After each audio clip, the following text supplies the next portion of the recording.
আসসালামু আলাইকুম। আশা করি প্রিয় বন্ধুরা সবাই ভালো আছেন। আজকে আমরা কোরিয়ান বর্ণমালার আরো নতুন একটি টপিক নিয়ে আলোচনা করব ইনশাআল্লাহ। তো আজকের টপিক হচ্ছে কি আমাদের মৌলিক ব্যঞ্জন বর্ণ। তো আমরা জানি মৌলিক ব্যঞ্জন বর্ণ হচ্ছে 14টি।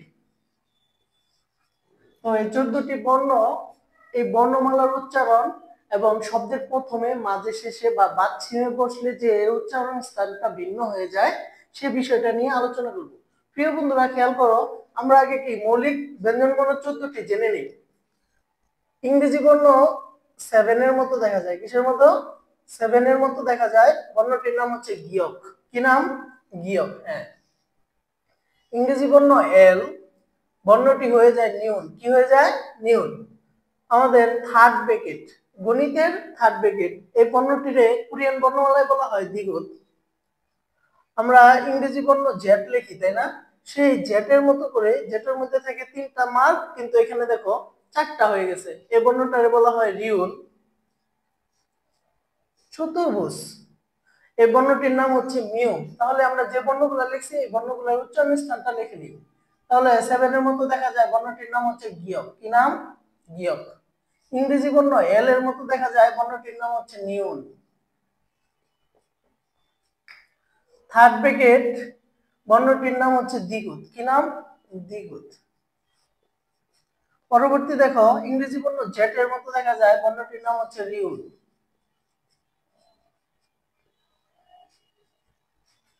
চতুর্ভুজের মতো দেখতে, বর্ণটির নাম হচ্ছে মিউ।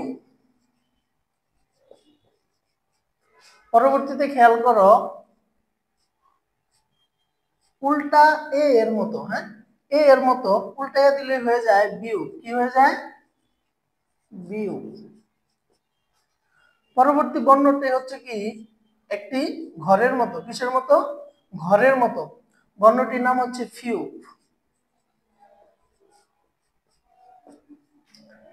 ফিউপের পরে চলে আসো স্বরবর্ণতে ব্যবহৃত শূন্য, এটা একটি মৌলিক ব্যঞ্জন বর্ণ, বর্ণটির নাম হচ্ছে ইয়ং। পরবর্তীতে খেয়াল করো, উল্টা ওয়াই, উল্টা ওয়াই, বর্ণটির নাম হচ্ছে শিউত। পরবর্তীতে শিউতের উপরে আমরা একটি কি লম্বা দাগ দিয়ে দিছি, বর্ণটি হয়ে গেছে জিউত। কি হয়ে গেছে? জিউত। তাহলে প্রিয় বন্ধুরা, আমরা যে বর্ণগুলা লিখছি এই বর্ণগুলা কি একটু আলোকপাত করা যাক। দেখো, 7 এর মতো দেখা যায়, বর্ণটিকে আমরা বলছি গিয়ক। কি নামে ডাকতেছি? গিয়ক। ইংরেজি বর্ণ এল, বর্ণটিকে আমরা বলছি নিউন। থার্ড ব্র্যাকেটের মতো দেখা যায়, বর্ণটি হচ্ছে কি দ্বিগুণ। রিউল, অর্থাৎ ইংরেজি বর্ণ জেড এর মতো দেখা যায়, বর্ণটির নাম হচ্ছে রিউল। চতুর্ভুজের মতো দেখতে, বর্ণটির নাম হচ্ছে মিউ। উল্টা এ, বর্ণটি হচ্ছে বিউ। ঘরের মতো দেখা যায়, বর্ণটি হচ্ছে ফিউ। শূন্য, এই বর্ণটির নাম হচ্ছে ইয়ং। কি নাম? ইয়ং।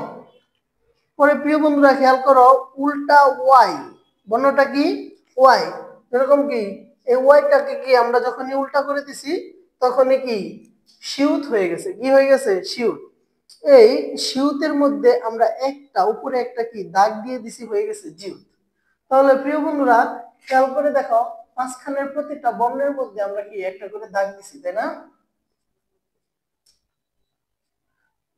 তাহলে এই দাগ দেওয়া মানে কি, তোমার এই গিয়ক বর্ণের মধ্যে ঘ এবং ক এর উচ্চারণ হবে। যখন শব্দের মধ্যে এই গিয়ক বর্ণটা বসবে তখন গ এবং ক নিয়ে কি উচ্চারিত হবে। নিউন বর্ণের মধ্যে কি, যখন শব্দের মধ্যে বসবে দন্তন্য এবং দন্তন্য আকারে উচ্চারিত হবে। দ্বিগুণ বসলে কি হয় দ উচ্চারণ হবে, নয় ত উচ্চারণ হবে। রিউল বসলে অন্তঃস্থ উচ্চারণ হবে অথবা ল উচ্চারণ হবে। এখন প্রিয় বন্ধুরা জানতে হবে, কোথায় বসলে গ, কোথায় বসলে ক, কোথায় বসলে দ, কোথায় বসলে ত, কোথায় বসলে অন্তঃস্থ এবং কোথায় বসলে ল উচ্চারিত হবে। তো প্রিয় বন্ধুরা খেয়াল করে দেখো, এই যে দুইটা বর্ণ ব্যতীত বাকি বর্ণগুলোর ক্ষেত্রে আমি তোমাদেরকে ছোট্ট একটি নিয়ম জানিয়ে দিচ্ছি। নিয়মটা কি খেয়াল করে দেখো, বর্ণের যে উচ্চারণ সেই উচ্চারণের প্রথম যে বর্ণটা আছে, কি বর্ণ? প্রথম বর্ণটা কোথায় বসবে? শব্দের প্রথমে বসবে, মাঝে এবং শেষে বসবে। কোথায় বসবে? শব্দের প্রথমে এবং মাঝে এবং শেষে। তাহলে খেয়াল করে দেখো, নিউন এই বর্ণটার প্রথম বর্ণ হচ্ছে দন্তন্য, তাহলে দন্তন্য কোথায় বসবে? শব্দের প্রথমে। আর কোথায় বসবে? মাঝে এবং শেষে বসবে। এবং শেষের বর্ণ কি? আমরা জানি নিচে বসে। শেষের বর্ণটা কোথায় বসবে? শব্দের নিচে বসে। তাহলে শেষের বর্ণটা দন্তন্য, তাহলে কি দন্তন্য কি নিচে বসে গেল। পরবর্তীতে খেয়াল করো, রিউল কি বর্ণ? রিউল, তাই না? রিউলের প্রথম বর্ণটা হচ্ছে কি? বয়সিন্ড র। প্রথম বর্ণটা কি? বয়সিন্ড র। তাহলে এই রটা কোথায় বসবে? শব্দের প্রথমে, মাঝে এবং শেষে। তাহলে শেষের বর্ণটা কি? ল। এই ল বর্ণটা কোথায় বসবে? নিচে বসবে। পরবর্তী বর্ণ খেয়াল করো, মিউম। তাহলে মিউমের প্রথম বর্ণটা হচ্ছে কি? ম। তাহলে ম কোথায় বসবে? শব্দের প্রথমে, মাঝে এবং শেষে। এবং শেষের বর্ণ মটা কোথায় বসবে? বাচ্ছিমে, অর্থাৎ নিচে বসবে। কোথায় বসবে? শব্দের নিচে বসবে। পরবর্তীতে খেয়াল করো, বিয়োগ বর্ণটা কি? বিয়োগ। বিয়োগ যদি শব্দের প্রথমে, মাঝে বা শেষে বসে তাহলে কি উচ্চারণ হবে? ব উচ্চারণ হবে। তাহলে আমরা লিখতে পারি শব্দের প্রথমে যদি বিয়োগ বসে ব হয়, শব্দের মাঝে বা শেষে বসে তাহলে ব হয়। তাহলে প বর্ণটা কোথায় বসবে? হ্যাঁ বন্ধুরা, প বর্ণটা শব্দের নিচে বসবে। কোথায় বসবে?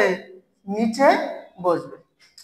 অনুরূপ ভাবে ফিউপের ক্ষেত্রে খেয়াল করো, ফিউপের প্রথম বর্ণটা হচ্ছে ফ। তাহলে ফ কোথায় বসবে? শব্দের প্রথমে যখন ফিউপ বসবে, মাঝে বা শেষে যখন ফিউপ বসবে তখন ফ উচ্চারণ হবে। কি উচ্চারণ হবে? ফ। কিন্তু এই ফিউপ বর্ণটা যদি শব্দের নিচে বসে তাহলে কি উচ্চারণ হবে? প উচ্চারণ হবে। এখন প্রিয় বন্ধুরা খেয়াল করে দেখো, বিউপ এবং ফিউপ দুইটা বর্ণর যে কোনো বর্ণ যদি শব্দের নিচে বসে তাহলে কি উচ্চারণ হয়? প উচ্চারণ হয়। পরবর্তীতে খেয়াল করে দেখো, ইয়ং কি বর্ণ? ইয়ং। আমরা জানি ইয়ং শব্দের প্রথমে, মাঝে বা শেষে যদি বসে তখন এর নিজের কোনো সক্রিয়তা থাকে না, অর্থাৎ এর নিজের কোনো উচ্চারণের স্থান নেই। অর্থাৎ প্রথমে, মাঝে বা শেষে যে স্বরবর্ণের সাথে বসে সেই স্বরবর্ণের উচ্চারণটা উচ্চারিত হয়। সো আমরা বলতে পারি শব্দের প্রথমে বসলে উচ্চারণ হয় না, মাঝে বা শেষে বসলে উচ্চারণ হয় না, কিন্তু শব্দের নিচে অর্থাৎ বাচ্ছিমে বসলে উচ্চারণ হয়। কি উচ্চারণ হয়? উন্নিশ্বার। কি উচ্চারণ হয়? উন্নিশ্বার। পরবর্তীতে খেয়াল করো, সিউত বর্ণ। তাহলে সিউত বর্ণটার উচ্চারণ স্থানটা খেয়াল করো, প্রথম বর্ণটা কি? দন্ত স। তাহলে আমরা বলতে পারি দন্ত স কোথায় বসবে? শব্দের প্রথমে, মাঝে এবং শেষে। আর শেষ বর্ণটা কি? ত। তাহলে তটা কোথায় বসবে? বাচ্ছিম, অর্থাৎ নিচে বসবে। কোথায় বসবে? নিচে বসবে। পরবর্তী বর্ণ খেয়াল করো, জিউত।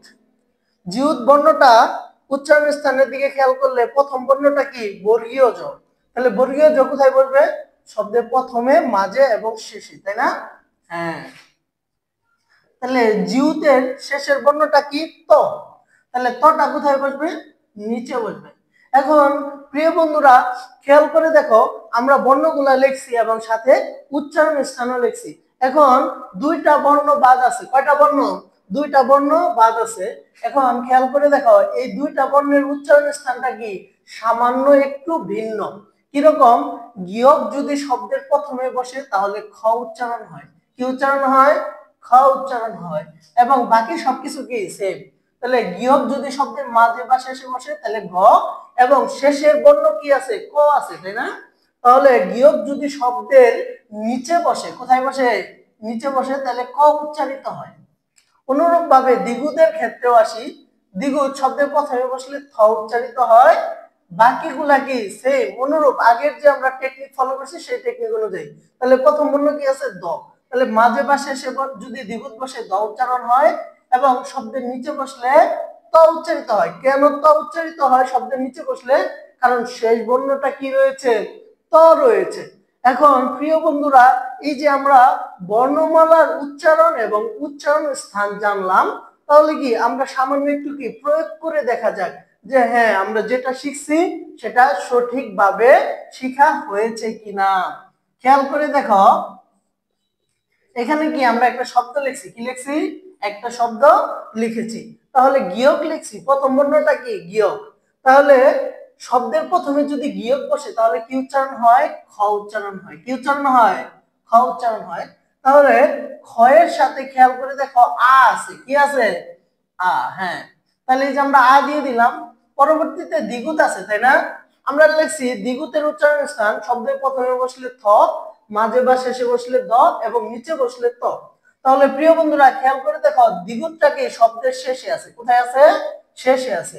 তাহলে আমরা এখানে লিখছি মাঝে বা শেষে বসলে দ উচ্চারণ হয়। তাহলে এই যে আমরা দটা লিখলাম। তাহলে দ এর সাথে কি আছে? আকার। তাহলে প্রিয় বন্ধুরা এখানে লেখা হলো কি খাদা। তাহলে দেখো আমরা জেনে নেই খাদা মানে কি? যাওয়া। খাদা মানে কি? যাওয়া। Very good. তো আরেকটা বর্ণ খেয়াল করো, দেখি আমরা আরেকটা শব্দ লিখি। প্রিয় বন্ধুরা খেয়াল করো, আমরা এখানে এমন একটা শব্দ লিখছি যে শব্দের উপরে এবং নিচে আছে।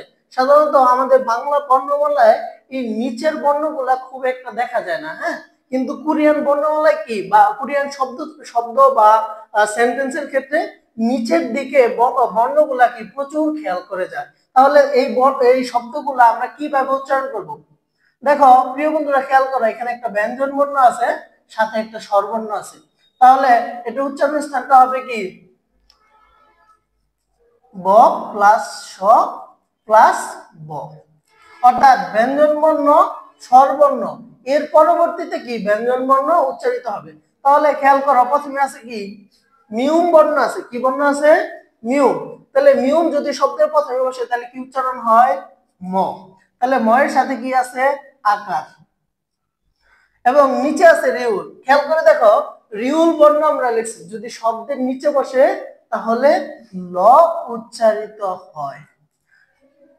এখন এই হচ্ছে কি আমাদের একটা শব্দের উচ্চারণ হয়ে গেল, তাই না? তাহলে এই শব্দটার উচ্চারণ কি? মাল। মাল মানে কি? ভাষা অথবা ঘোড়া। এখন প্রিয় বন্ধুরা খেয়াল করো যে এই যে বর্ণগুলা লিখলাম, এই বর্ণগুলা আমি বর্ণের উচ্চারণ শিখে কিভাবে বর্ণের উচ্চারণ স্থান আয়ত্ত করতে পারি। এখন খেয়াল করো এই বর্ণগুলা জানার পরে তুমি যখন উচ্চারণ করবা রিউল, কি উচ্চারণ করবা?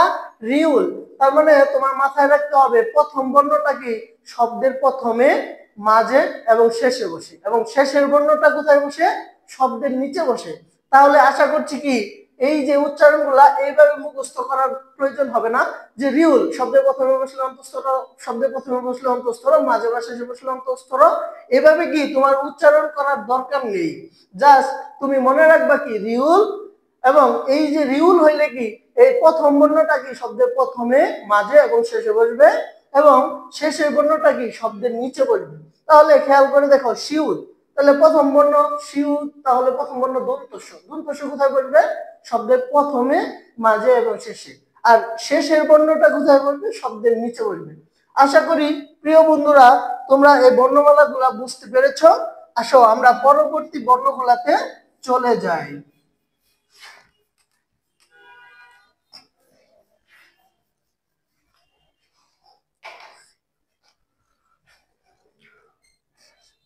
দেখো পরবর্তী বর্ণ হচ্ছে কি, আমরা একটু আগে লিখছিলাম জিউত। কি লিখছিলাম? জিউত। এই জিউতের মধ্যে যখন আমরা আরো ছোট্ট একটা দাগ দিয়ে দিছি, কি দিয়ে দিছি? ছোট্ট একটা দাগ দিয়ে দিছি, তখন হয়ে গেছে সিউত। এই সিউতটারে তিন ভাবে লেখা যায়। কয় ভাবে? তিন ভাবে লেখা যায়, অথবা এইভাবেও দেওয়া যায়। তো যে যেভাবে লেখুক এটা কি সিউত। তাহলে সিউতের উচ্চারণটা কি? ঠিক এইভাবে। তার পরবর্তীতে খেয়াল করো আরেকটা বর্ণ লিখছি শূন্য, এর উপরে দুইটা দাগ দিছি, তাই না? এই শূন্যটাও কি তিন ভাবে লেখা যায়। কয় ভাবে? তিন ভাবে লেখা যায়। তাহলে খেয়াল করে দেখো এই বর্ণটার নাম হচ্ছে হিউথ। কি নাম? হিউথ। পরবর্তী বর্ণটা হচ্ছে ইংরেজি বর্ণ ই। কি বর্ণ? ইংরেজি বর্ণ ই। এই বর্ণটার নাম হচ্ছে থিউথ। পরবর্তীতে খেয়াল করো আরেকটি বর্ণ লিখতেছি উল্টা এফ। কি বর্ণ লিখছি? উল্টা এফ বর্ণটার নাম হচ্ছে ক্ষিয়ক। এই হচ্ছে আমাদের 14টি বর্ণ। তাহলে বন্ধুরা খেয়াল করে দেখো, বাকি 4টি বর্ণ আমরা উচ্চারণের স্থান দেখিয়ে দিচ্ছি। তাহলে অনুরূপ ভাবে, তাহলে এই বর্ণটার নাম কি? সিউত, তাই না? তাহলে সিউতের প্রথম বর্ণটা কি? স। তাহলে স কোথায় বসবে? শব্দের প্রথমে বসবে, মাঝে বা শেষে বসবে, তাই না? হ্যাঁ।